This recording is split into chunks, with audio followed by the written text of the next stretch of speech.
অডিয়েন্সরা জানতে চায় আপনার দেশের বাড়ি এবং কিভাবে সৌদিতে আসলেন, কত বছর দেশে বিজনেস করলেন, ছোট করে একটু। আসসালামু আলাইকুম।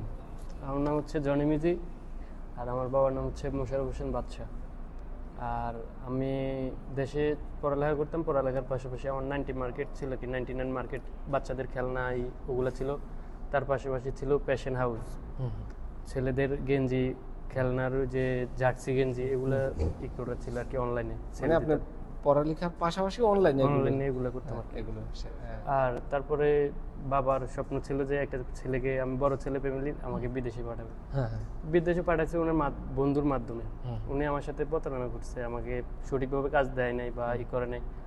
আমরা যে কোম্পানিতে আনছে ওই কোম্পানিতে আমি 4 মাস বসেছিলাম, কোনো কাজ করতে পারি নাই। বাড়ি থেকে বাবা টাকা পাঠাতো, আমি এখানে খাইতাম থাকতাম। বলছে আজকে কাজে দিবে, কালকে কাজে দিবে, দেয় নাই। তারপরে আমি যখন আমার কাজে দিছে চিকেন ফ্যাক্টরিতে কাজে দিছে, ওখানে বলছে 10 ঘন্টা ডিউটি, কিন্তু 12 ঘন্টা ডিউটি করা লাগে। তারপরে আসা যাওয়া মনে করেন 1.5 ঘন্টা 2 ঘন্টা চলে যায়।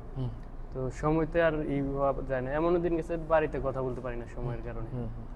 তখন আমি 6-7 মাস ডিউটি করে আর সহ্য হয় না বা হয় না।